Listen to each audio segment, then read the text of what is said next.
What is for you the biggest surprise among the final cuts? Like, what surprises you about players they got rid of? Well, I guess I shouldn't be surprised. This one guy is an undrafted rookie free agent, and those guys usually don't make the team. But this one guy, Jason Poe, was so good every day in training camp. They do those one-on-one drills where there's a pass rusher and a blocker. He would win a lot against guys who made the team. And then he was playing so well, he was getting like these great grades in Pro Football Focus, and he was starting to get reps with the starters in practice. He's splitting reps at left guard with Aaron Banks. And the Niners didn't want us to report it. KMBR's Jake Hutchinson asked Kyle Shanahan about it in a press conference, and Shanahan looked at him like, how dare you say that? And didn't really talk about it because I guess they're trying to, I think what they like him, but they want him to clear waivers and go to the practice squad. And he may, but if he doesn't, they lost a good player. I think he's a really good player. And that one was quite surprising. This is very risky. What about JaMychal Hasty? JaMychal Hasty's good too. It's just that running backs are a dime a dozen. And I can understand the 49ers cutting a former undrafted free agent running back because they have a lot of good running backs. With Poe, it's like offensive linemen are not a dime a dozen. Those are very big men. They're hard to find good ones. And this guy's a diamond in the rough. And I think they kept inferior players over him because they drafted him. Like, for example, the left guard who's starting, it was the second round pick last year, Aaron Banks. I'm not a scout, but I feel very strongly that Jason Poe is better than him. And I think the Niners are a little bit, I don't know, either kidding themselves or hoping that that people just don't know. Because really neither one's played in an NFL game yet. It's just been preseason and stuff. So I think they're hoping that people just don't know. So we'll see if they're right. Sneak them. They cut School. What do you think about that? Maybe did that surprise you? I was surprised, yes. Yeah, I mean, he's been on the team for a while. He tore his ACL last year. He didn't look good in practice. He would often fall over a lot. I mean, not that there's anything wrong with that, but he seemed like the most clunky of the offensive linemen. I'm not surprised that he got cut. Sorry. Any other people who got cut who surprised you? Not particularly.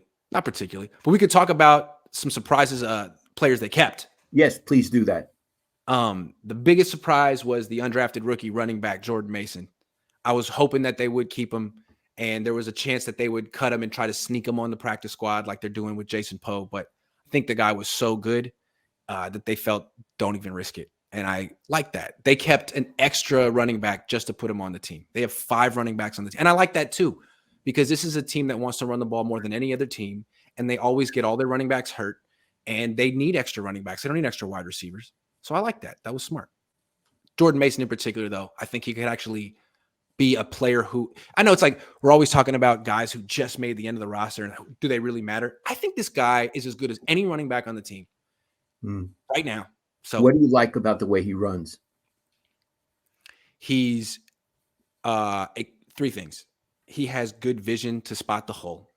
He's extremely decisive. So you don't see him like stutter stepping or trying to figure out which one to go to. He hits it really fast, and he runs really freaking hard. He's 223 pounds, and he runs like he's 245 pounds. I like that. Anyone else surprise you that's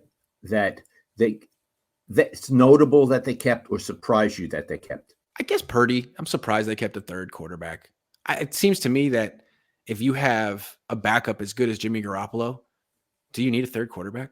Is Brock Purdy even going to suit up on game day? And if not, so you're keeping him for the long-term investment? Really? He was the last pick in the draft. And what's he going to be? The backup next year? I don't know. It just seemed like instead of keeping a third quarterback, you could have kept Jason Poe, who's, could be a starter this year for you or a contributor this year. But he's a quarterback. I get it. How about Trey Sermon? That's another one. I feel like they kept him because they drafted him in the 3rd round and they don't want to admit that they're wrong about him yet. Or they feel they don't have to admit. They can give him a little more time to prove himself, even though it's been 2 years and he hasn't shown anything. Okay, I guess you gave him a roster spot. He didn't really earn it, but what are you waiting for? Like, what's he going to – all of a sudden he's going to start running hard? He doesn't run hard. That's a problem. He's not fast. That's a problem too. So I think this is an example of just needing to admit you're wrong. Every once in a while, Trey Sermon does have a good run. Okay. He averaged 2 yards a carry in the preseason. 2. Yeah. So I actually prefer Hasty to him. yeah, I would hope he'd have a good run every once in a while. Freaking hope so. Yeah, I don't know. He's young. He could be good, but he went to Ohio State, and that they're just such a dominant team, and I think he was used to having just canyons to run through, and now he's in the NFL, and he's like, "There's nowhere to go." Like, no, actually, there are places to go, but not. It Okay. doesn't look like that to you. Yeah. Okay. Yeah. Anyone else? Nah.